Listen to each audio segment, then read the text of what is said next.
पौराणिक कथाओं के अनुसार भगवान राम ने त्रेता युग में सारे कार्य संपन्न कर लिए थे और उनकी सारी लीलाएं समाप्त हो चुकी थी। धरती पर उनके जीवन की अवधि भी समाप्त होने का समय आ चुका था।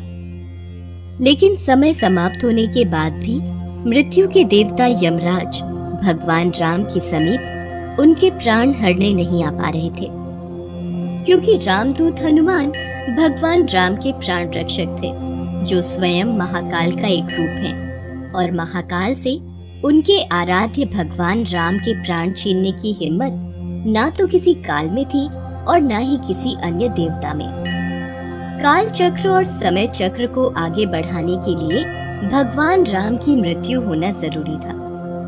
ऐसे में भगवान राम ने एक उपाय निकाला और अपनी एक अंगूठी महल के किसी छेद में गिरा दी और हनुमान जी से बोले, हनुमान, मेरी प्रिय अंगूठी धरती में वहां उस छेद में चली गई है।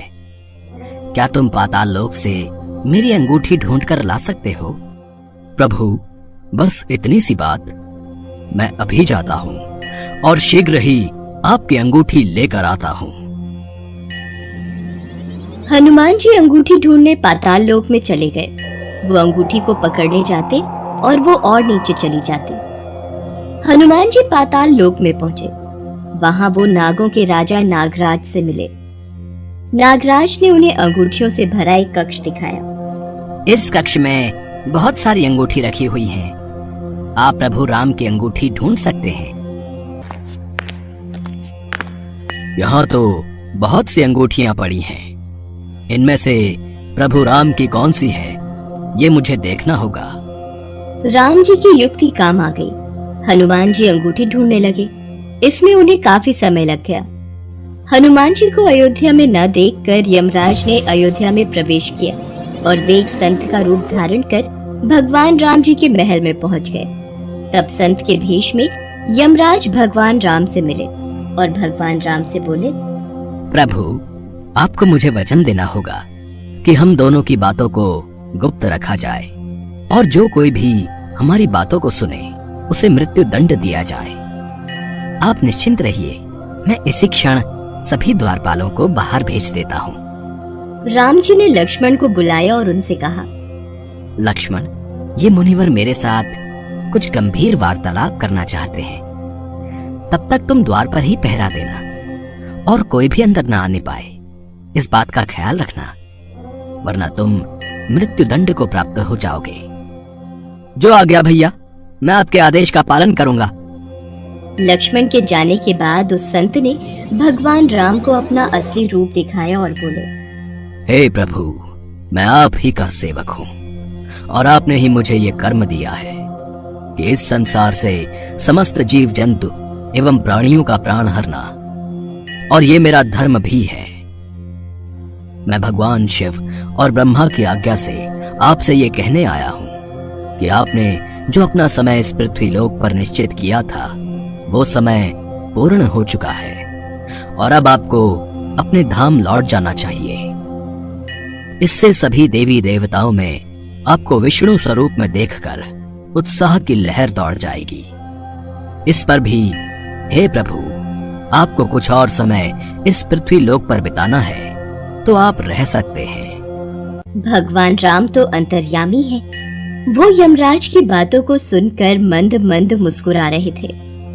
भगवान राम और यमराज के बीच वार्तालाप चल ही रही थी कि इतने समय में भगवान राम के महल में दुर्वासा ऋषि आ पहुँचे। प्रणाम गुरुवर, कहिए मैं आपकी क्या सेवा कर सकता हूँ? हमें भगवान राम से मिलना है, अभी तुरंत। गुरुवर महाराज, भैया राम अभी किसी से नहीं मिल सकते। उन्होंने किसी को भी कक्ष में न आने का आदेश दिया है। मैं उनके समक्ष नहीं जा सकता। लक्ष्मण की बातों को सुनकर दुर्वासा ऋषि को क्रोध आ गया और वो श्राप देने लगे। मेरा इतना घोर अपमान! अगर मुझे राजा राम से नहीं मिलने दिया गया तो मैं पूरी अयोध्या नगरी को अपने श्राप से जलाकर भस्म कर दूंगा। अगर मैं इन्हें भैया के महल में जाने दूं तो सिर्फ मुझे ही मृत्युदंड मिलेगा, लेकिन अयोध्या नगरी तो बच जाएगी। गुरुवर, मैं भैया को आपके आने की सूचना देकर आता हूँ। लक्ष्मण भगवान राम के कक्ष में चले गए। लक्ष्मण को सामने देख भगवान राम चौंक गए और यमराज अंतर्ध्यान हो गए। राम जी दुखी हुए कि एक राजा होने के नाते उन्हें लक्ष्मण को मृत्यु दंड देना होगा। राम जी ने अपने कुलगुरु से इस विषय में वार्तालाप किया। राम, किसी अपने का त्याग करना भी मृत्यु दंड के बराबर है, इसलिए तुम लक्ष्मण का त्याग कर दो। लक्ष्मण ने गुरुदेव और राम जी के बीच हुआ वार्तालाप सुन लिया और वे श्री राम से बोले, भैया, आप मेरा त्याग मत करना, मैं ये सहन नहीं कर पाऊंगा। आपके वचन का पालन करते हुए मैं स्वयं ही अपने शरीर का त्याग कर दूंगा। लक्ष्मण ने अपने भ्राता श्री राम का वचन निभाने के लिए अयोध्या की सरयू नदी में समाधि लेकर शेषनाग का रूप ले लिया और फिर भगवान विष्णु के निवास स्थान क्षीर सागर में जाकर उत्पन्न हो गए। उसके बाद भगवान राम भी लक्ष्मण के वियोग में थे। उन्होंने भी सरयू नदी में जाकर जल समाधि ले ली और अपने परम धाम को चले गए।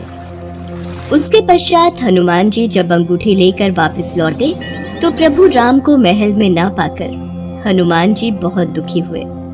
प्रभु, आपने जानबूझकर मुझे पाताल लोक में भेजा था ताकि मैं आपको रोक ना सकूं। प्रभु, आपकी आज्ञा पाकर मैं धरती पर ही रहूंगा और जहां कहीं भी आपके नाम का भजन और कीर्तन होगा वहां मेरी कृपा हमेशा बनी रहेगी। हनुमान जी को भगवान राम जी से अमरता का वरदान प्राप्त है, इसीलिए कहते हैं कि आज भी जहाँ कहीं पर भी भगवान राम के नाम का भजन कीर्तन होता है वहाँ हनुमान जी अवश्य आते हैं और भक्तों को अपना आशीर्वाद देते हैं।